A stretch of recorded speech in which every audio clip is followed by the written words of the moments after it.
कहते हैं ना, जिंदगी वही है जो मुश्किलों में भी मुस्कुराना सिखा दे। ये कहानी है पंकज मारुति देवकर की, जो एक मध्यवर्गीय परिवार से है। पिता ड्राइवर थे, सुबह 5 बजे से लेकर रात के 2 बजे तक मेहनत करते थे। उन्हें देखकर उनको एक ही ख्याल आता था, कभी तो इस मेहनत का फल उन्हें लौटाना है, वो भी अपने दम पर। बचपन से पंकज जी पढ़ाई में अच्छे थे, पर हालात हमेशा चुनौती भरे रहे।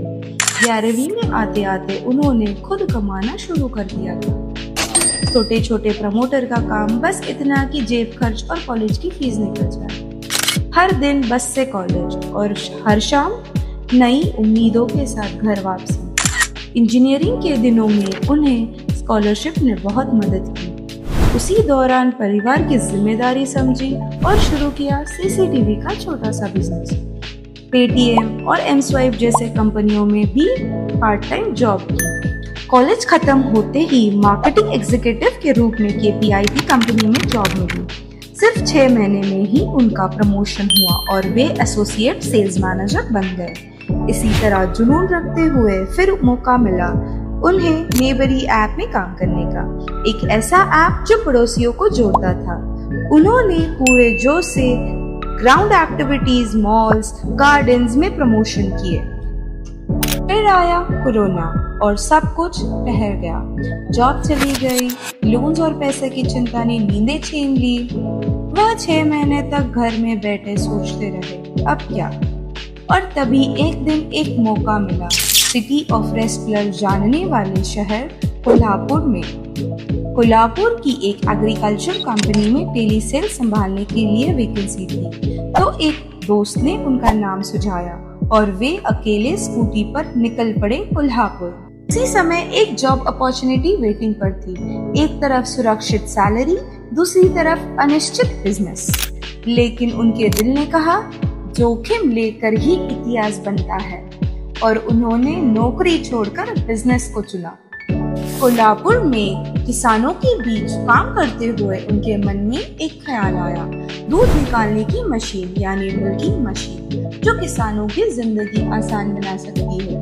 तो उनके मैकेनिकल इंजीनियरिंग ज्ञान से उन्होंने डिजाइन और अच्छी क्वालिटी की मशीन बनाई। और फिर 15 अक्टूबर 2021 में स्थापना हुई गोसेवा एग्रो इंडस्ट्रीज की। उनका ब्रांड गोधन। पहले ही साल वे 150 मशीन हर महीने बेचने लगे। किसानों को उनकी मशीन की डिजाइन, क्वालिटी और सर्विस बहुत पसंद आई।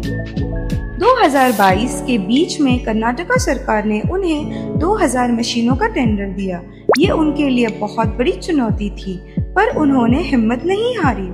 हर महीने सैकड़ों मशीन की सप्लाई और सामान की डिलीवरी भी थी। उसी साल में उन्हें स्पीड और भरोसे का महत्व समझ में आया। जैसे जैसे मांग बढ़ी, सामान की कमी महसूस हुई।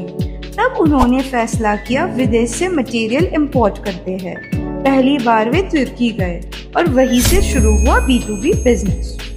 2024 में उन्होंने B2C और B2B दोनों सेक्टर में मजबूती से काम किया। हर महीने 300 मशीनें और 200 से भी ज्यादा डीलर उनके साथ जुड़ गए। फिर उन्होंने किसानों की एक जरूरत समझी।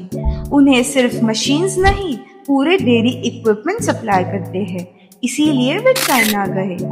वहां से बेहतरीन agriculture equipments, chaff cutters, engine, HTP और प्रोसेसिंग इक्विपमेंट्स लेकर आए। और आज 2025 में उन्होंने 12,000 से भी ज्यादा गोधन मिल्किंग मशीन्स किसानों तक पहुंचाई हुई है।